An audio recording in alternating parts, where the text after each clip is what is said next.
Do you want to just move to the 6-man Hell in a Cell explanation now, or are we still waiting?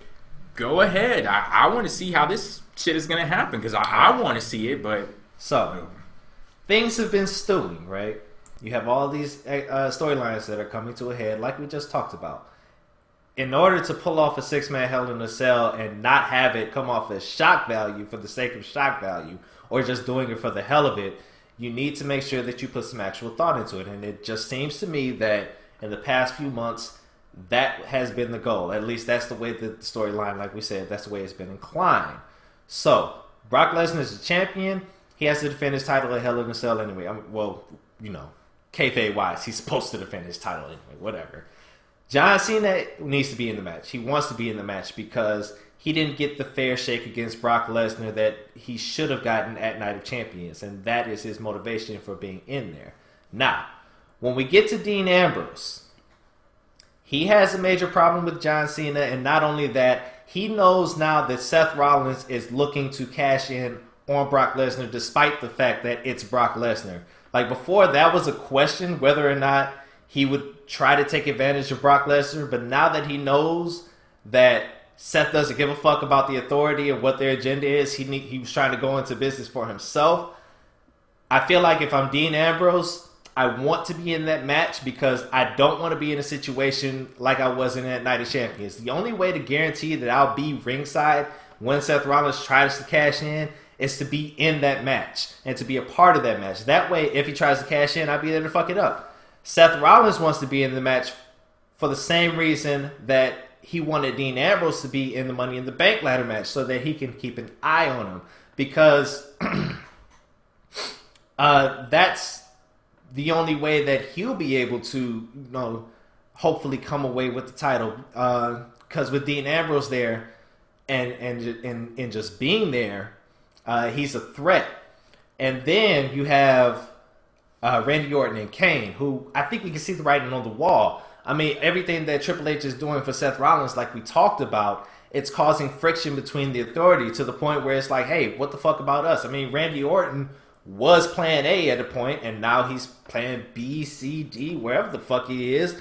And Kane is, he's not important, but, he's there. And you can see on Raw, he's getting frustrated with the preferential treatment that Seth Rollins is getting as well. So Randy's big thing is, I want the fucking title. I don't give a fuck about anything else. And Kane is like, well, what the fuck about me? Even though he's not important. I just feel like it's all, like I said, coming to a head. It makes so much sense to do the 6-man Hell in a Cell that I don't know that there's a way that they can't go through with it. That's why in the coming build, and me and Justin were talking about this yesterday, I thought Randy Orton was going to turn around and RKO Seth Rollins as soon as they were done with John Cena and Dean Ambrose. And that would have been the nail in the coffin. We got 6-man Hell in a Cell. That's what's going to happen.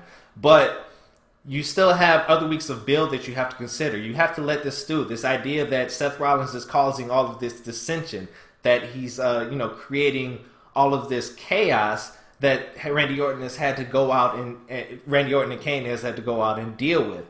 You get another week of that, I think it pushes Randy Orton over the edge. He doesn't give a fuck about anything anymore. And I don't know if it's a face turn. I was teasing that on Twitter, but it's definitely a get the fuck away from the authority turn. And in turn, when we get the match, actually, I'll talk about that in the preview. When we get the match. You seem pretty confident. Like, I said it once, I'll say it again. If WWE goes with the natural flow of the story that they are telling, this will be the direction that they go in. But for some reason, they seem to be fighting it. Like, if I had to wage a prediction that they're not going to go with it, like where I'm sitting right now. And if they do, it's been some shit that has needlessly been swept under the rug, if that is what they're doing.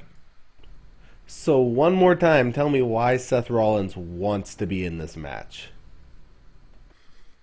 Because Dean Ambrose is there. And maybe what does he care? What does he care? The same reason that he wanted him to be in the Money in the Bank ladder match. So he can be there to keep an eye on him.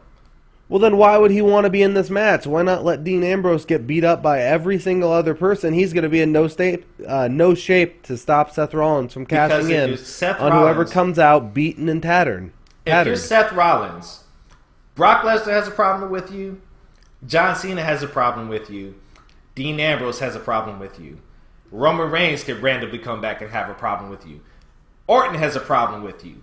Kane has a problem with you. He's number one on everybody's shit list right now. So if he goes in there and tries to cash in, all of them are going to stop it and whoop his ass.